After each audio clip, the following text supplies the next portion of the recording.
L'histoire commence par la présentation d'une salle de boxe en Irlande, où l'entraîneur et propriétaire Danny Harvey est approché par deux voyous qui lui demandent de l'argent pour sa protection.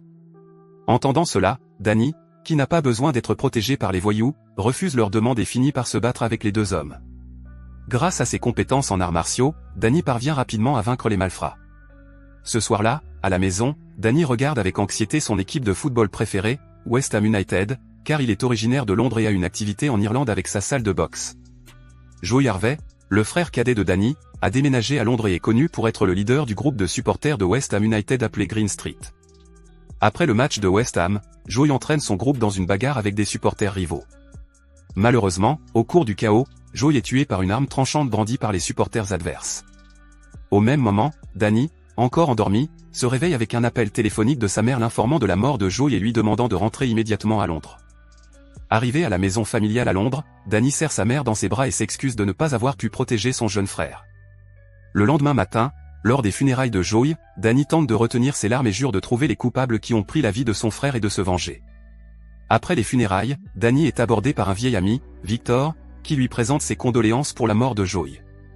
À ce moment-là, Victor promet d'aider Danny à trouver les coupables de la mort de Joey, d'autant plus que Victor est policier, ce qui facilitera l'enquête. Peu après, Danny reçoit la visite de deux amis de feu Joey, Gilly et Big John. Tous deux invitent Danny à discuter de la mort de Joey, mais il refuse, toujours en proie au chagrin de la perte soudaine de son frère. À une autre occasion, Danny rencontre Victor, qui l'informe que Joey était le leader de Green Street, le groupe de supporters de West Ham United. Selon Victor, les membres de ce groupe se sont souvent affrontés avec des supporters rivaux après les matchs. Par conséquent, Victor affirme qu'il sera difficile pour la police de trouver l'assassin de Joey, car il a été tué au cours d'une bagarre entre supporters. Le seul moyen de trouver le coupable est que Danny rejoigne le groupe de Green Street et participe à toutes leurs activités.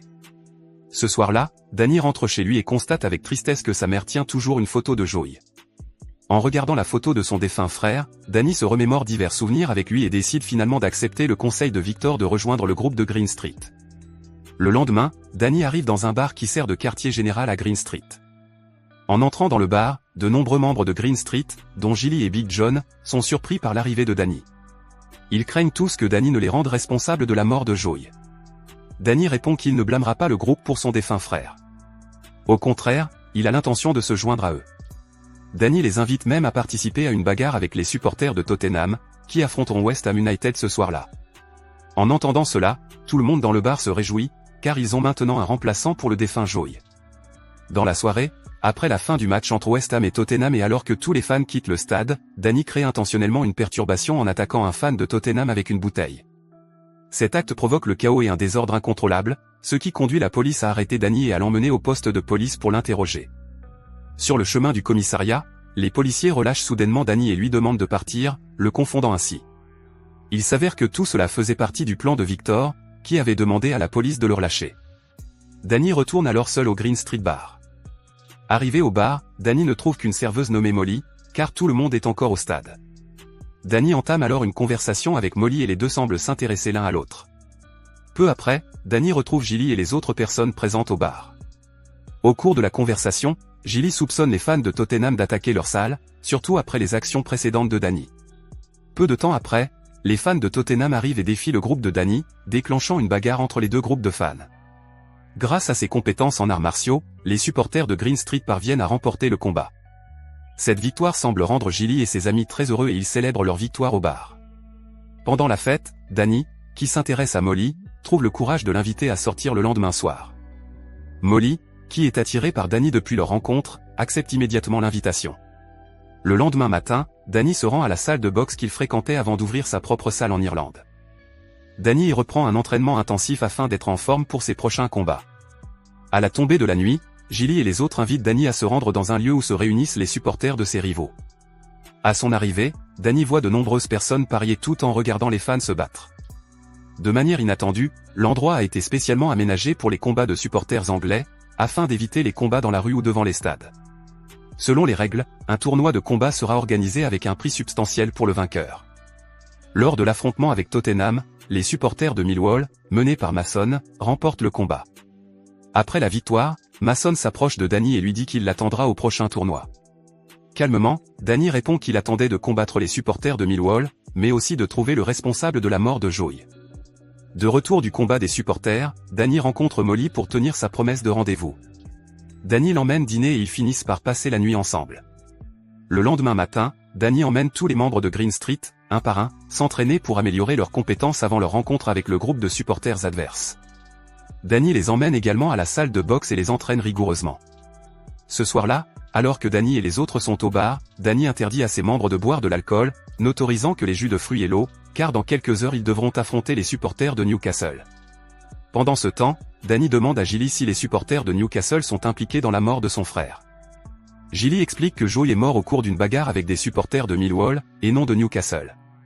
Peu après, Danny et son groupe se rendent au sous-sol pour commencer le premier tournoi contre le groupe de Newcastle. À ce moment-là, de nombreuses personnes parient sur l'affrontement entre Green Street et les supporters de Newcastle. Sans tarder, le combat entre les deux groupes de supporters commence, mais malheureusement, lors de leur premier tournoi, Green Street perd. Danny, de retour du combat clandestin, trouve le temps de rendre visite à Molly chez elle, lui apportant un bouquet de fleurs qui l'émeut profondément et la fait tomber encore plus amoureuse de lui. Le lendemain, Danny reprend l'entraînement physique avec tous les membres de Green Street, leur faisant faire de la gym et de la boxe. Danny fait cela intentionnellement pour que leur groupe puisse gagner le prochain combat et affronter les partisans de Wall. À la tombée de la nuit, les combats des supporters anglais reprennent et Green Street affronte les supporters de Coventry. Grâce à l'entraînement intensif de tous les membres, Green Street parvient à vaincre Coventry. Lors du match suivant, Green Street gagne également contre les supporters d'Everton. Après le match, tous les membres de Green Street célèbrent leur victoire lors d'une fête dans un bar, en chantant leur chanson de victoire. Un autre jour, Green Street affronte les supporters de Swansea, où Danny et son groupe s'en sortent plutôt bien. Après cet affrontement, Danny et les autres assistent à la bataille entre les supporters de Millwall et ceux de Chelsea.